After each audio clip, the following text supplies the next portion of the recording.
आज बात होगी उस शख्स की जिसको पूरा देश नमन कर रहा है। रतन टाटा आज हमारे बीच नहीं है, लेकिन देश उनके कंट्रीब्यूशन को याद कर रहा है। रतन टाटा वो शख्सियत थे, वो पर्सनैलिटी थे जिन्होंने नमक से लेकर आईटी सेक्टर तक, कार से लेकर हवाई जहाज तक देश को नई ऊंचाइयां दी हैं। दुनिया की बड़ी बड़ी कंपनियों को टेक ओवर किया है और देश का नाम विश्व में रोशन किया है, भारत का झंडा विश्व में फहराया है। एक तरफ टाटा ग्रुप को भारत की सबसे बड़ी ब्रांड बनाया, दूसरी तरफ अपनी दान की प्रवृत्ति से देशवासियों का दिल जीता। भारत की सबसे बड़ी कंपनी के सरोसर्वा होने के बावजूद सादगी की मिसाल कायम की। बिजनेस जगत ही नहीं, देश के करोड़ों लोगों के प्रेरणा स्रोत भी बने। देश को पहली स्वदेशी कार देने वाले टाटा इंडिका के तौर पर रतन टाटा ही थे। हालांकि उस वक्त ये लॉस में भी गए और ये नौबत तक आ गई कि उनको अपनी इस पूरी प्रोडक्शन यूनिट को बेचना पड़ रहा था।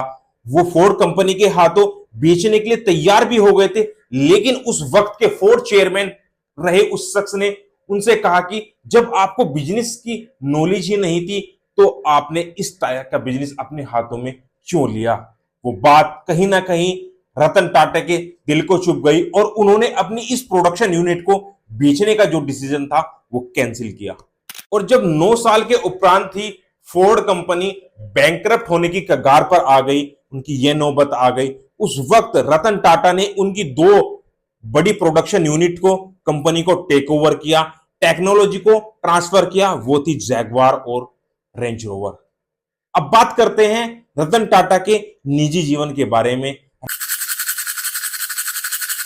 रतन टाटा का जन्म 28 सितंबर 1937 को मुंबई में हुआ था।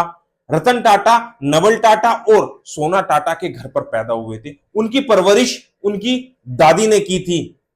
रतन टाटा की 8th तक की पढ़ाई कैंपन स्कूल ऑफ मुंबई से ही हुई।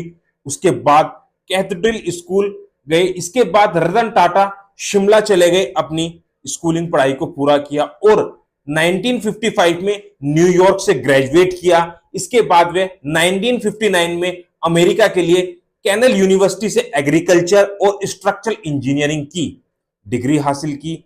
1962 में भारत लौटने के बाद उन्होंने टाटा ग्रुप को ज्वाइन किया। टाटा परिवार के लोग ही टाटा समूह के मालिक थे। रतन टाटा भले ही टाटा फैमिली के मेंबर थे, फिर भी वह कंपनी के सारे काम खुद ही देखा करते थे। उन्हें मजदूरों के साथ प्लान में चूना पत्थर को भट्टियन भी किया। रतन टाटा कंपनी की बारीकियों को सीखना चाहते थे, इसलिए वो हर काम किया करते थे जो कंपनी के अंदर हो रहा था। रतन टाटा के लिए साल 1991 बहुत ही अहम रहा। उन्हें टाटा सन्स और टाटा ग्रुप का अध्यक्ष के रूप में अहम जिम्मेदारी दी गई। उनकी लीडरशिप में टाटा समूह ने खूब तरक्की की। 21 साल तक उन्होंने सफल नेतृत्व किया टाटा समूह का और कंपनियों को नई बुलंदियों तक पहुंचाने में मदद की। रतन टाटा की लीडरशिप में टाटा ग्रुप ने 36 से ज्यादा कंपनियों को टेक ओवर किया, उनका अधिग्रहण किया और उनकी मेहनत का परिणाम यह रहा कि टाटा ग्रुप 100 से ज्यादा कंट्रियों तक फैला हुआ है इनका काम। इसके अलावा रतन टाटा को उनके परोपकारी कामों के लिए भी जाना जाता है। रतन टाटा ने अमेरिका की कॉर्नेल यूनिवर्सिटी में 233 करोड़ का दान दिया, जो कि भारत के गरीब स्टूडेंट की मदद में काम आता है। इसके अलावा हार्वर्ड बिजनेस स्कूल में छात्रों की मदद के लिए उन्होंने 416 करोड़ रुपए डोनेट किए। इसके अलावा आईआईटी बॉम्बे को रिसर्च को बढ़ावा देने के लिए उन्होंने साल 2014 में 95 करोड़ रुपए की धनराशि डोनेट की। अब अंत में जाते जाते एक खास उनके दिलचस्प किस्से के बारे में बात कर लेते हैं। रतन टाटा अविवाहित थे। खास बात यह है कि उनके जीवन में, उनकी लाइफ में 3 से 4 बार ऐसे पल आए जब वह शादी करने के बहुत करीब थे, लेकिन किसी कारणों से वह नहीं कर पाए। उन्होंने एक बार एक्सेप्ट भी किया है कि जब वह अमेरिका में लॉस एंजल में काम कर रहे थे, तब उस समय उनको एक लड़की से प्यार हो गया था। लेकिन 1962 में भारत और चीन के युद्ध के कारण लड़की के पेरेंट्स ने, माता पिता ने उस लड़की को भारत नहीं भेजा, जिस कारण से कभी रतन टाटा ने फिर शादी करने का मन नहीं बनाया। रतन टाटा 2007 में F-16 फॉल्कन चलाने वाले पहले भारतीय बने। रतन टाटा की सबसे बड़ी खास बात यह है कि उनका शांत और सौम्य बना रहना है। आपने अक्सर कर साथ में एक लड़के की फोटो देखी होगी, इसका नाम है शांतनु, और यह रतन टाटा का मैनेजर है और रतन टाटा इसको अपने बेटे जैसा मानते हैं।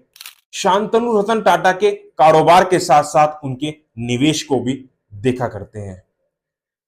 ऐसे थे हमारे रतन टाटा, लाखों करोड़ों लोगों के प्रेरणा स्रोत थे, बहुत ही सौम्य थे।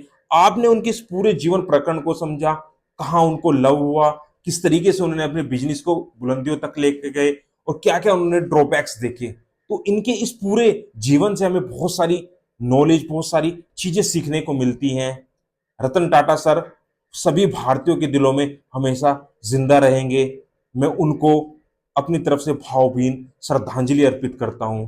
आपको ये वीडियो कैसी लगी, रतन सर के बारे में आपको जो जानकारी मिली, कमेंट सेक्शन में मुझे जरूर बताएं और उनको श्रद्धांजलि अर्पित करें कमेंट सेक्शन में।